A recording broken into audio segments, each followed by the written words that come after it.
The pre-dawn darkness wrapped around Ouagadougou like a shroud, pierced only by the dim flicker of kerosene lamps scattered across the sprawling neighborhoods where most of Burkina Faso's people lived. Ibrahim Traoré had been awake for hours, poring over ministry documents that churned his stomach. The reports from the Ministry of Social Affairs painted a picture of efficient aid distribution. But Traoré knew better. The reality on the ground was anything but efficient. The call came at 5:47 a.m., a shrill ring cutting through the humid silence of his modest office. The voice on the other end was muffled, deliberately disguised, but the coordinates it gave were precise. "Sankara Estate," the caller whispered. "See for yourself where the children's money goes."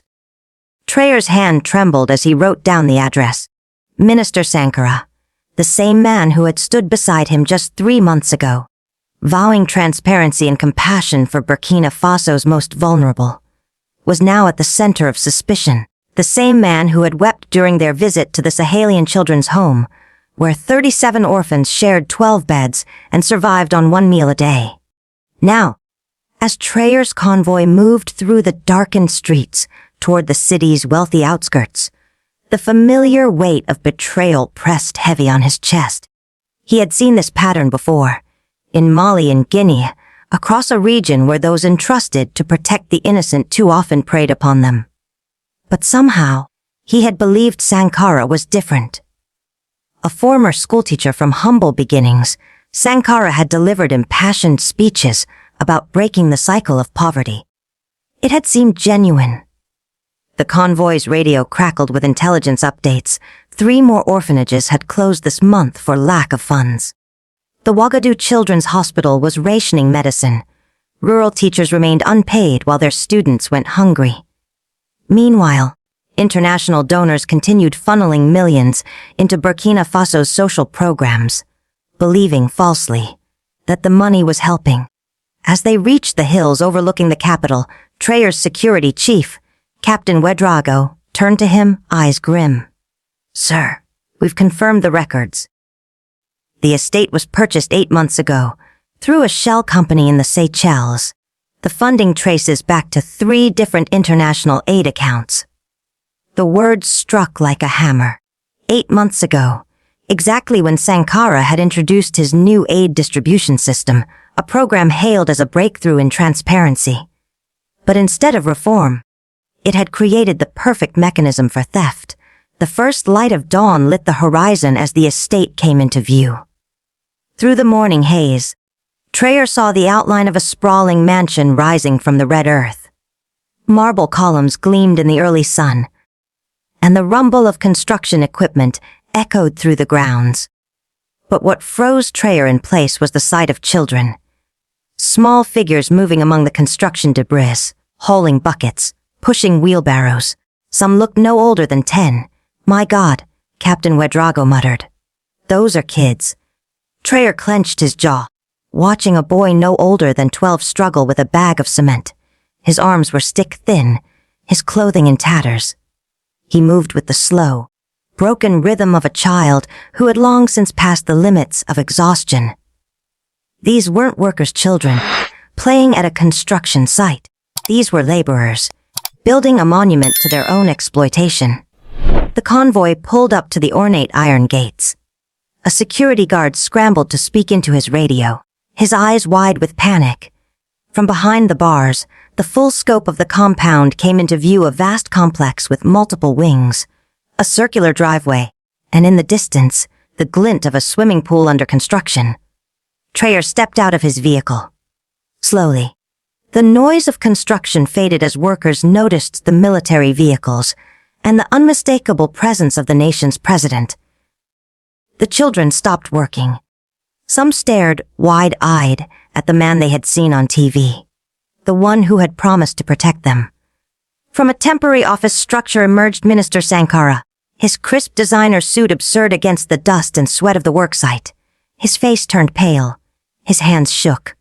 For a long moment, the 2 men stood facing each other. Traoré, the revolutionary who had dedicated his life to justice. Sankara, the reformer who had betrayed it all. Captain Wedrago's radio buzzed again. Another report the Kaya orphanage would close by month's end, unless emergency funds were found. 3 more children would be turned out into the streets, left to survive in a world that had already failed them once. Traor's boots crunched across the gravel. The iron gates creaked open with a groan that echoed his rising fury. Each step across the marble courtyard felt like walking through a graveyard of broken promises. The children stood in quiet clusters now, watching with wary eyes. Some looked between the suited man and the uniformed one with quiet hope, as if they were waiting for something, anything, to change. Sankara tried to smile. It didn't last. "Captain Traor," he said, his voice shaking. "What an unexpected pleasure." "I was just inspecting your investment." Traor's voice sliced through the air. "Tell me, Minister, how does a man earning 30,000 francs a month afford Italian marble?" The construction workers melted into the background, but Traor's eyes stayed locked, not on Sankara but on the children. A girl, maybe 14, crouched behind a cement mixer. Her school uniform, if the dust caked, torn fabric could still be called that, clinging to her like an accusation. She should have been in class, not here. Her presence said more about the weight of poverty than any report ever could. Sankara's Adam's apple bobbed as he swallowed hard. "Captain, I can explain everything. This is a legal enterprise, a partnership with international investors. All the paperwork is in order." "International investors," Traoré echoed, pulling a folded document from his jacket. "You mean the Seychelles shell company that received 2.3 million from the EU's Emergency Aid Fund, the same fund earmarked for orphans and medical supplies." The blood drained from Sankara's face. Behind him, Captain Ouedraogo silently gestured to his men. They began cordoning off the site, snapping photos. The evidence was damning. Child labor, the construction timed during school hours to avoid scrutiny. Luxury fixtures worth more than what an entire village might earn in a decade. "The children," Traoré said quietly, his voice brittle with restraint. "Explain why children are mixing your concrete instead of sitting in a classroom." Sankara's mouth opened and closed, gasping like a fish out of water. They're helping their families earn extra money. It's voluntary. I swear, voluntary." Traoré snapped, the word sharp as a whip. He marched toward the nearest child, a boy, no older than 11, struggling to carry a sloshing water bucket. "What's your name?" "Son. Adu," the boy whispered, eyes wide with fear. "How long have you been working here?"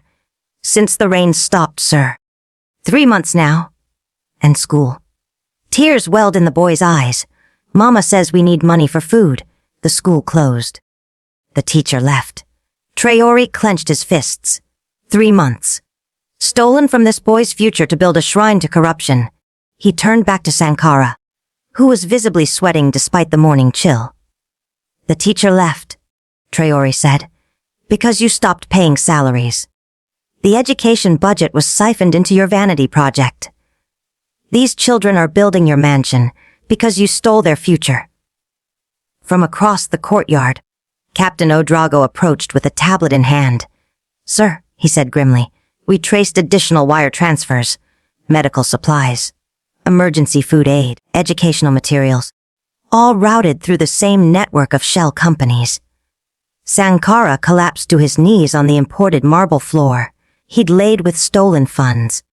"Please, you have to understand the pressure, the expectations. It wasn't meant to go this far. It started small, to help my family. And then you saw how easy it was," Traoré finished, "to steal from children who couldn't fight back. How convenient it was to be trusted with aid meant for the vulnerable." Vehicles rumbled at the gates. Reinforcements and representatives from the Attorney General's office. The investigation would be thorough, the prosecution swift, but no measure of justice could restore the lives that had been lost, the futures undone. The hungry children while Sankara dined on imported delicacies. The sick who died medicine less. The orphans who slept on bare floors while he planned a swimming pool. A radio crackled somewhere nearby, reporting that another orphanage had closed, this time in the eastern province. 7 more children without shelter. Traoré looked around the sprawling mansion. It could have housed them all. Fed them for years. "You will stand trial," Traoré said, his voice low. "But first, you will look these children in the eye and explain why your greed mattered more than their futures." The sun rose higher, casting long shadows across marble floors where broken promises lay scattered like debris. Cameras clicked as journalists arrived, summoned by Traoré's press secretary under strict orders for full transparency. This would not be hidden. The people of Burkina Faso deserved to see how their trust had been betrayed. The world needed to witness what happened when aid became opportunity for thieves. Sankara remained on his knees, his designer suit now torn and dusty, surrounded by the grotesque wealth he'd built from stolen hopes. The blueprint recovered from his office outlined 23 rooms, including a wine cellar costing more than the textbook budget of 3 provinces. The pool was to be lined with imported Moroccan tile, each piece worth more than a rural teacher's monthly wage. Dr. Fatima Sawado, the Attorney General, arrived with a forensic team. A woman whose own childhood in poverty had driven her into law, she took in the scene with cold fury. "Minister Sankara," she said, "you are under arrest for embezzlement of international aid, exploitation of child labor, and crimes against the state." As the handcuffs snapped shut, Traoré turned his gaze to the children, still milling around the site. Huddled together, unsure if they were being punished or saved, their faces bore the solemn gravity of children who had seen too much, too soon. "Adieu," Traoré called gently. The boy stepped forward, barefoot on the marble he had helped lay. Up close, Traoré could see the calluses on his small hands. The boy's frail frame bore the unmistakable signs of malnutrition, yet hope still flickered behind his eyes. A fragile defiance against the hardship he'd endured. "How many of you are here?" Traoré asked, his voice low and steady. 37, sir," the boy replied. "Mostly from our village. The supervisor told our families we'd earn good money if we worked hard." 37 children, the same number as those sleeping on cold concrete at the Sahelian Children's Home. The math of human suffering was disturbingly precise. Captain Adrago returned, his expression grim, holding a preliminary financial report. "Sir," he said, "initial estimates indicate over 4 million euros were siphoned from aid programs. Education, medicine, food security, housing. Funds meant for 6 provinces. 4 million euros, enough to build schools in a dozen villages, keep rural clinics stocked with medicine for years, and feed thousands of children.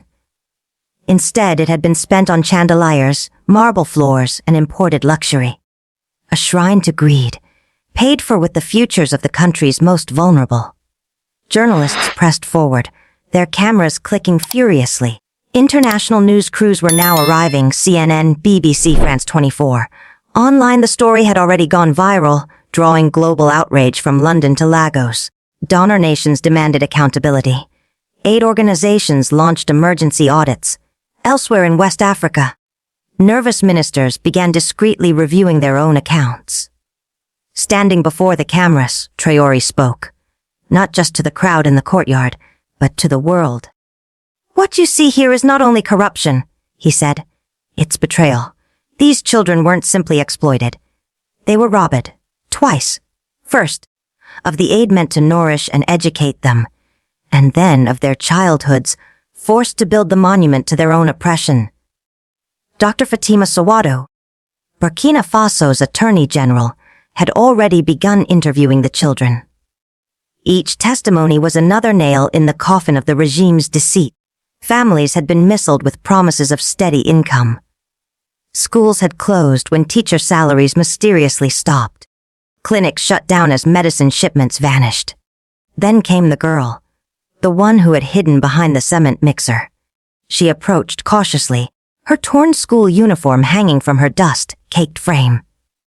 "My name is Salamata," she whispered. "I've been working here for 4 months.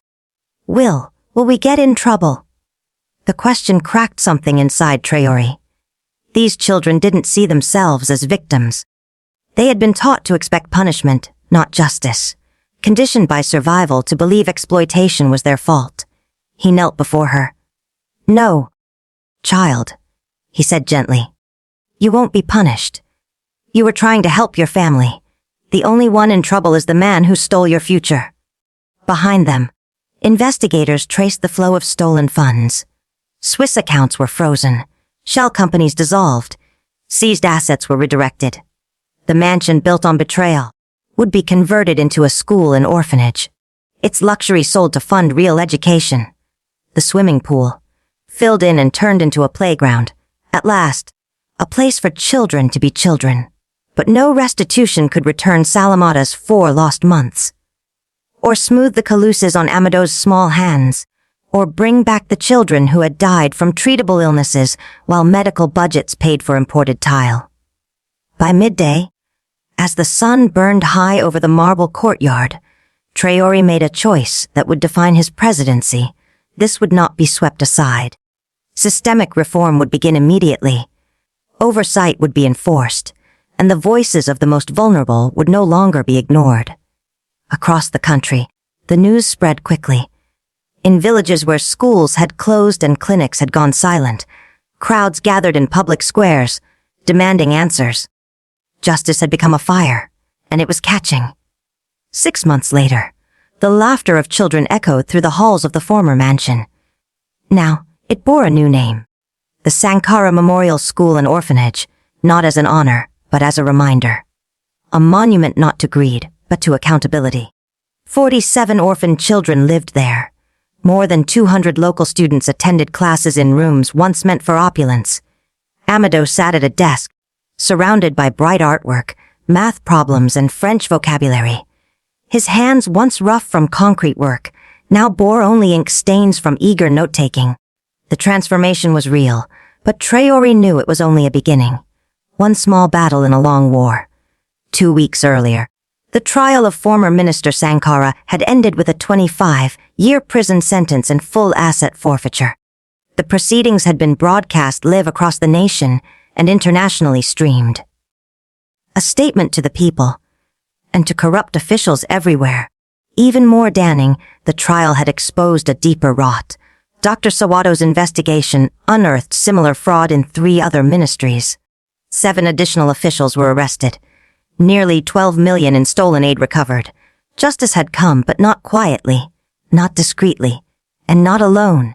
The international community, initially stunned by the magnitude of the corruption scandal, had responded swiftly and decisively. Shock gave way to action. Donor nations and global NGOs implemented strict new protocols, requiring not just financial transparency but participatory, community-based distribution systems. Aid was no longer channeled through opaque bureaucracies, but flowed through schools, local councils, and grassroots organizations with direct oversight mechanisms in place. Each dollar, each euro was tracked, but the truest measure of progress was not found in spreadsheets or policy reports. It was visible here, inside the bright, sunlit classroom where Salamata stood at the front, chalk in hand. Once a frightened child who had hidden behind cement mixers, afraid of punishment for her own exploitation, she now stood tall and poised, serving as a student teacher while completing her accelerated education program. Her voice, once a whisper, now guided younger pupils through complex math problems. She encouraged questions, praised effort, and corrected gently, always with a kind smile. Her transformation was mirrored in the eyes of the children she taught.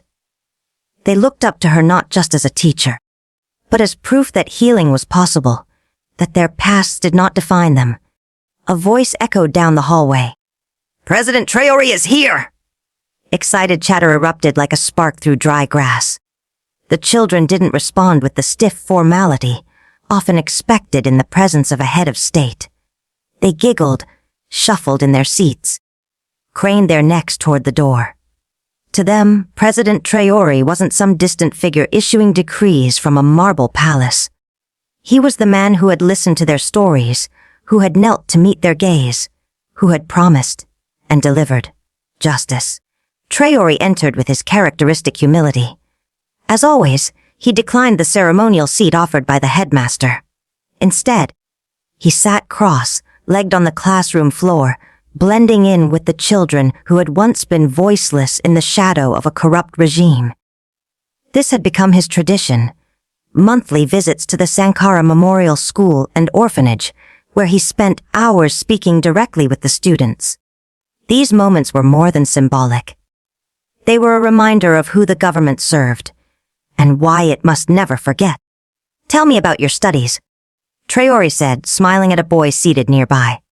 Amadou, once a laborer hauling stones across construction sites, now lit up with pride as he held up a science project on solar energy. "We're learning to build solar panels, sir," he said. "Our teacher says maybe one day we can bring electricity to villages that don't have any."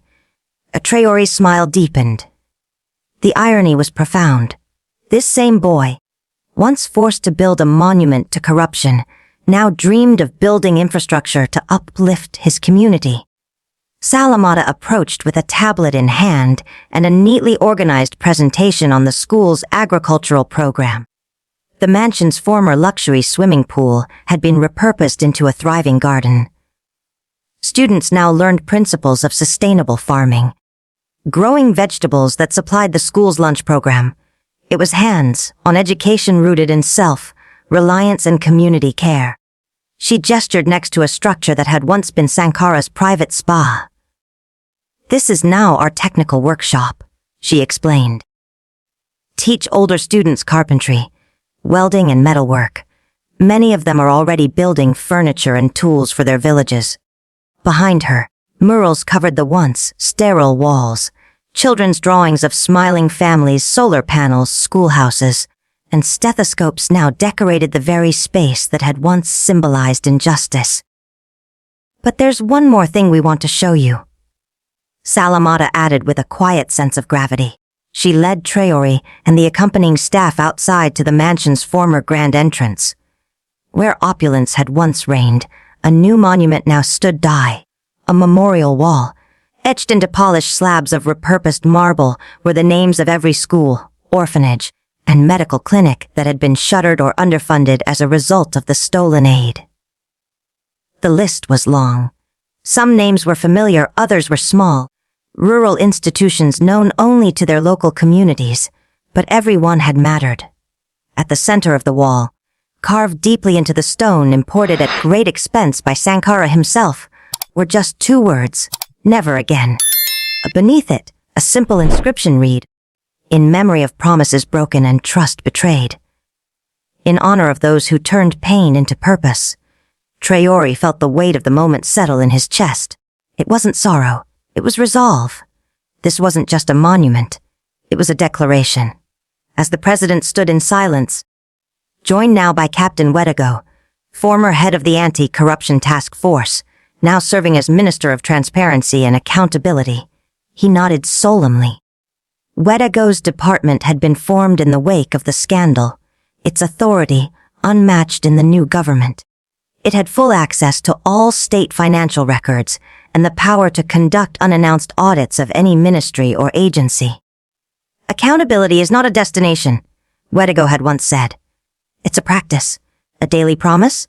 This morning, his office had released its first comprehensive international monitoring and transparency report. The findings were clear and hopeful. Financial irregularities had dropped by 82% across all ministries. Aid programs were not only functioning, they were thriving. Child enrollment in primary schools had risen by 34%. Rural clinic supply chains had been restored. Clean water projects had resumed in regions long neglected. And perhaps most powerfully, trust was returning, not just in government institutions, but in the hearts of the people. The international press, once focused on the scandal's scope, had now shifted their spotlight to the country's recovery. Editorials in Le Monde, The Guardian, and the New York Times praised Burkina Faso's reforms as a model for post-crisis governance. Aid organizations once hesitant to resume operations were now increasing their investment, drawn by transparency and impact. But for Traoré, The real victories weren't found in headlines or praise. They were in classrooms like this one, in hands that now held pencils instead of bricks, in voices that asked questions instead of whispering apologies, in gardens grown from the ruins of greed. That afternoon, as he prepared to leave, Amadou tugged gently on his sleeve. "Sir," he said, "when I grow up, I want to be like you. I want to help people and make sure no one gets hurt like we did." Traoré placed a hand on the boy's shoulder, his voice thick with emotion. "Then I have no doubt, Amadou, that our future is in good hands." As his convoy departed, the sun dipped low over the Sankara Memorial School. Laughter echoed in the courtyard. Seeds sprouted in garden beds. Tools clinked in the workshop, and behind it all, the marble wall stood firm, a monument not just to what had been lost, but to what had been reclaimed. Hope, dignity, and a promise fulfilled. Captain Ouedago leaned toward President Traoré and spoke in a low, measured voice. "Transparency International has just upgraded Burkina Faso's corruption index rating," he said. "For the first time in 8 years." Traoré took a slow breath, nodding slightly. It was a momentous achievement.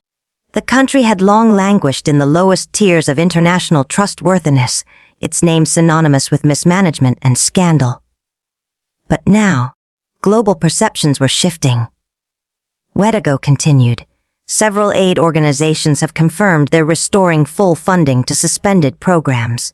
Some are even expanding operations again." The news was undeniably promising. After years of frozen accounts, delayed shipments, and halted development projects, the thaw was beginning. But Traoré's expression remained grounded, sober, even.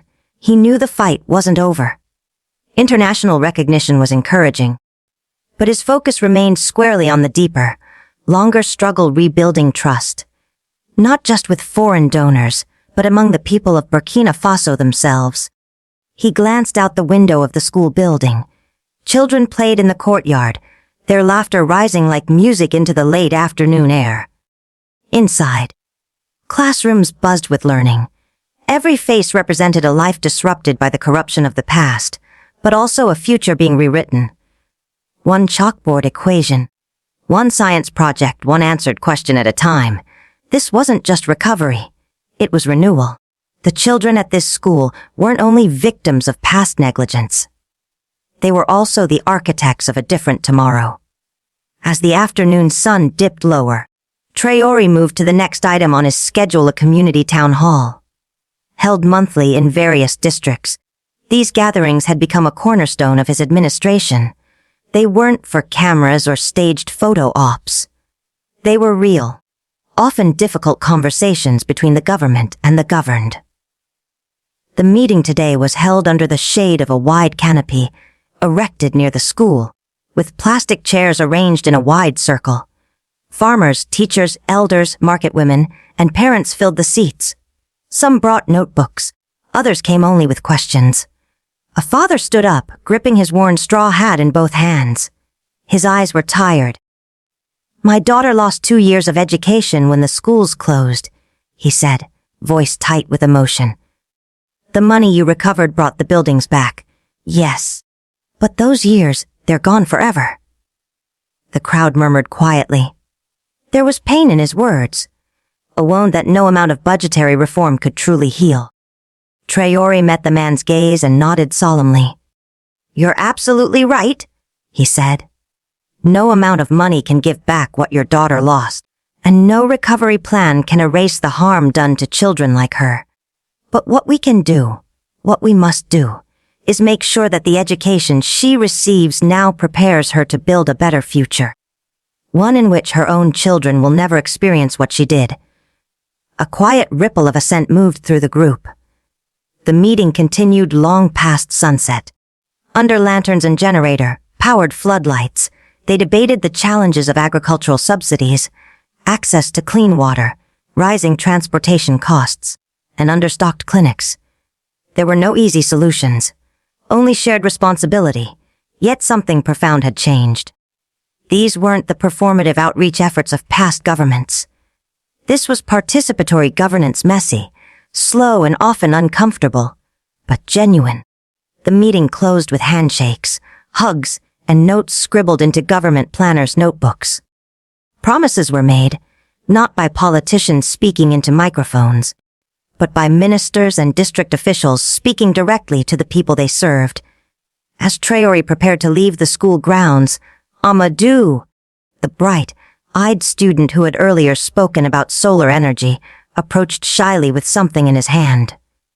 It was a poster drawn in pencil and watercolors. At the center was a group of children, not building a palace, but a school. They worked together, lifting beams, painting walls, sowing gardens. At the top, in careful French script, were the words, "Ter notre avenir," building our future. "This is for you, Mr. President," Amadou said. "To remind you that children can build good things too, when we're given the chance." Traoré looked at the drawing and felt its truth settle in his chest.